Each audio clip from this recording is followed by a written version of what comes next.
Assalamualaikum warahmatullahi wabarakatuh.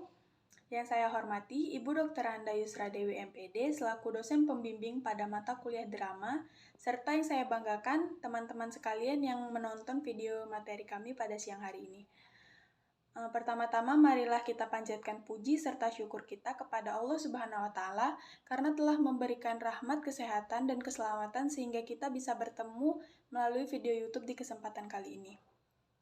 Tak lupa sholawat beserta syalam semoga tetap tercurahkan kepada Nabi kita, Nabi besar Muhammad SAW.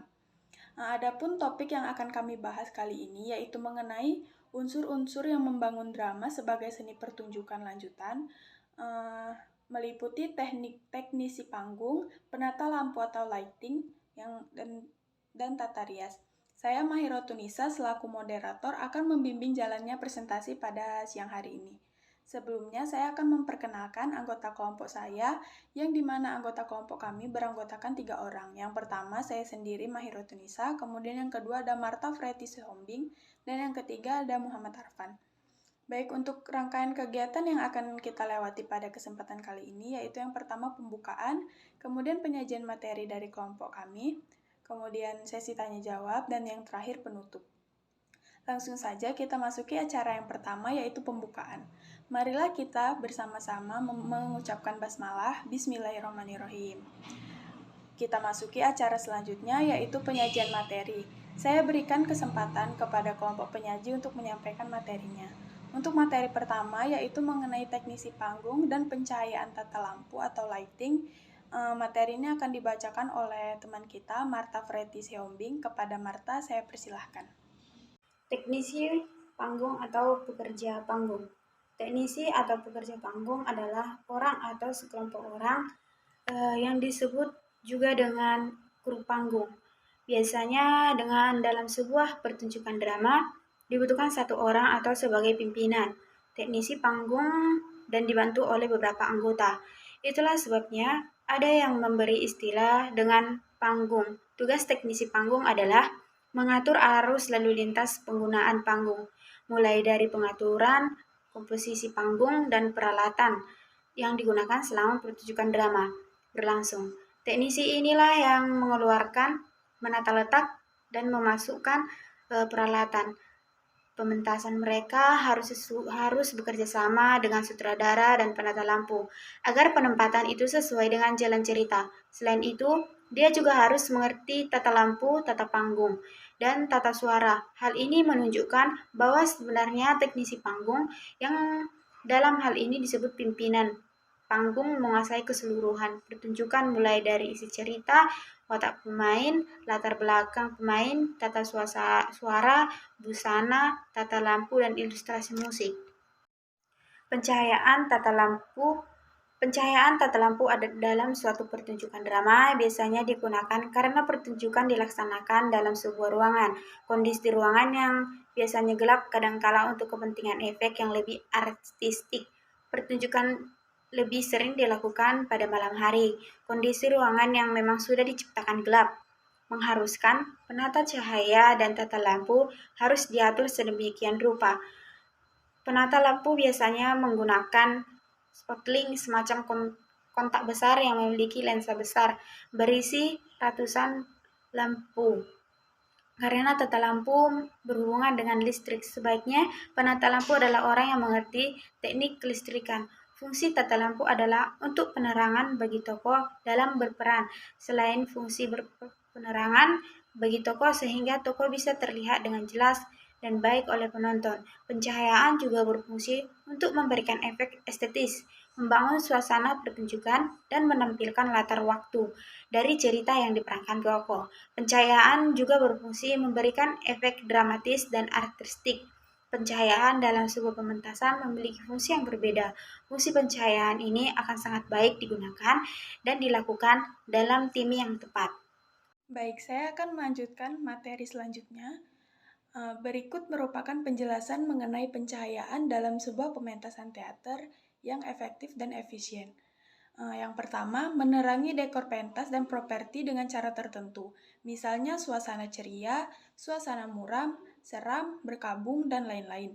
Kemudian yang kedua, Menerangi seseorang atau sekelompok pemain dengan tujuan mempertegas efek laku dramatik. Efek laku dramatik yang tegas dapat memberikan bantuan kepada penonton menangkap makna laku dramatik tersebut.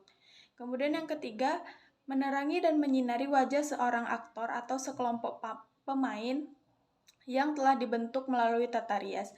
Dengan bantuan pencahayaan, ekspresi aktor yang ingin ditonjolkan akan semakin terbentuk, tegas, dan konkret. Tata rias. Tata rias atau makeup yang ditafsirkan dalam kehidupan sehari-hari yaitu cara untuk mempercantik wajah. Dalam drama, tata rias lebih berfungsi pada pembentukan karakter tokoh. Orang yang mengerjakan tata rias disebut dengan penata rias.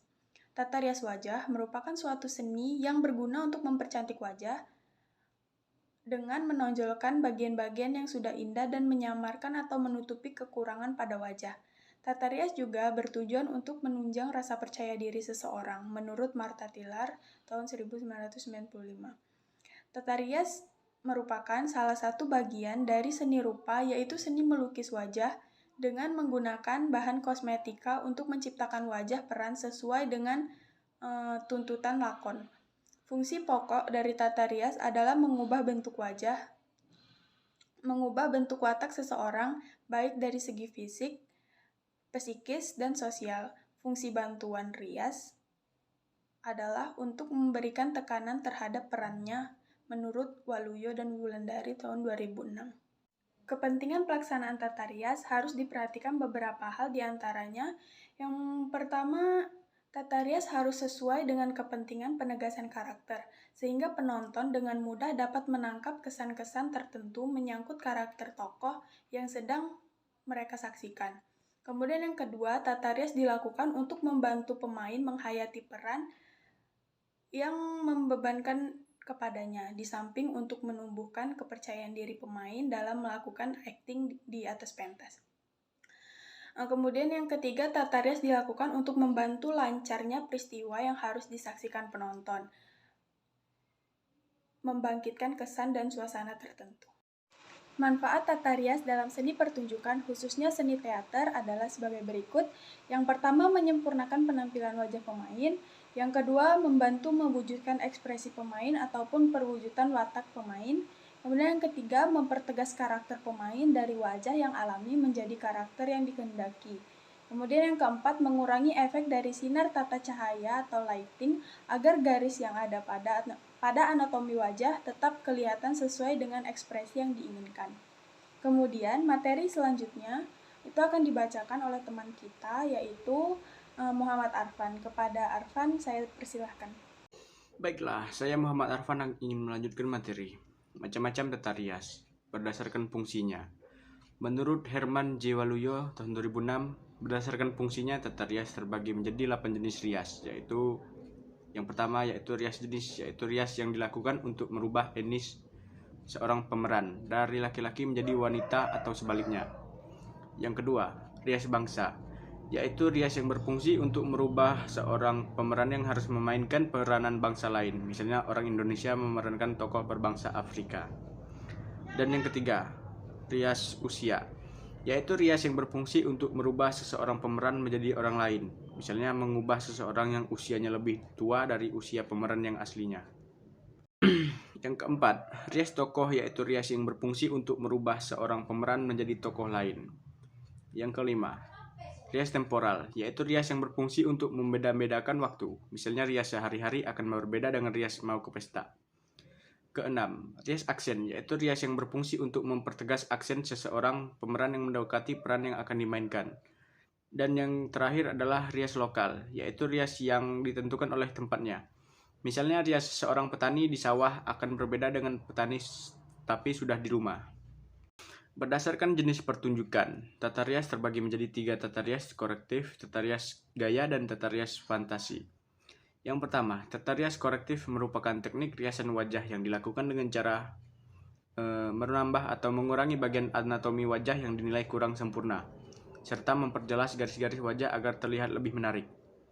Yang kedua, tata rias gaya atau lebih dikenal dengan styling make-up adalah teknik riasan yang mengubah wajah asli menjadi bentuk lain dengan prinsip memiliki batas-batas garis yang jelas. Dan yang terakhir, tata rias fantasi merupakan teknik riasan yang lebih bebas berekspresi bahkan di luar keadaan sebenarnya.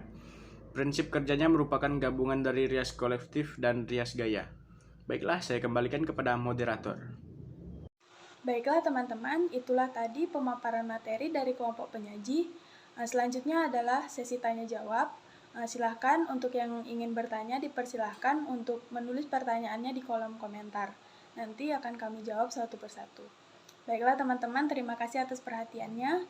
Kepada yang terhormat Ibu Dr. Anda Yusra Dewi MPD selaku dosen pengampu mata kuliah drama, serta teman-teman yang berbahagia, saya selaku moderator meminta maaf atas segala kesalahan dan kepada Allah Subhanahu wa taala, marilah kita bersama-sama memohon ampun.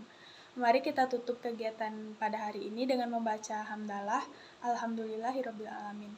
Demikian saya akhiri. Wassalamualaikum warahmatullahi wabarakatuh.